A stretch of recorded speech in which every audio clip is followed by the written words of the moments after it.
When you think Junior League, you may think social club, tea parties. New Junior League of Miami president Erin Knight is out to change that perception. The Junior League of Miami, a local organization founded here in the 1920s, is actually an all-female league of trained volunteers, most of them with professional careers. This year alone, the organization provided $100,000 in funding to community organizations supporting women and children, as well as the equivalent of $600,000 in volunteer hours. Erin Knight joins us this week as our profile to tell us all about it. There's two application processes for organizations within the community.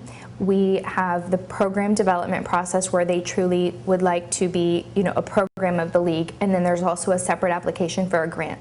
So for example, we awarded a $10,000 grant this year to the Linda Ray Intervention Center, which is a stable learning environment. It's a type of a daycare for children who've been in foster care or have been removed from their primary caregiver due to being born with drug addicted parents, etc. So they go to the Linda Ray Center every day, and in that case they're not able to use our volunteers because their mission is to provide a stable learning environment. So these children from ages 0 to 3 have the same teachers in their classroom, and in that case we funded a grant to them because so how is the decision made? It's made between the organization applying and the league for what works best. But we typically give grants where there's not a need for a volunteer component.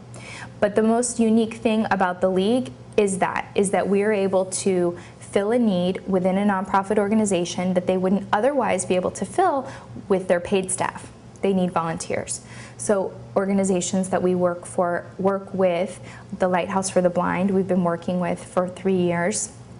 We've worked this year with Associated Marine Institute, as I mentioned, the WINGS program. We have 2 battered women's shelters. In the north end of town, we actually own a facility. It's called In Transition North, INN Transition North. It's a 21-unit apartment building where women who are victims of domestic violence can live for up to a year with their children. And we have been leasing that building to the county for almost 20 years for $1 a year. And the county runs the social work component, and we have committed, number one, to leasing the building. The women pay just a small percentage of their income towards rent. We provide everyone on that committee who's placed on that community program in Transition North mentors a lady who lives there.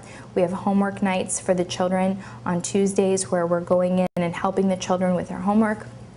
We provide speakers to help the women with self-empowerment, and we also do the same at a facility in the south end of town in Transition South, which is owned by Miami-Dade County. We do not own that, but we did help raise the seed money to build it.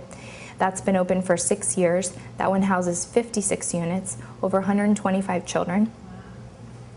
And we have 30 volunteers that work there. And we do the same thing. We educate them on financial literacy because many of these women that have been victims of domestic violence, the characteristic is their abuser has really suppressed them to make sure that they don't know how to open a bank account, that they don't know how to do some of the most basic things that we know how to do. So we, in our program for the year, which essentially runs September to May, that's our active league year, we make sure that the programming throughout that year is centered around things that are going to empower these women to be on their own. And in addition, we want to make sure that the children there are enjoying themselves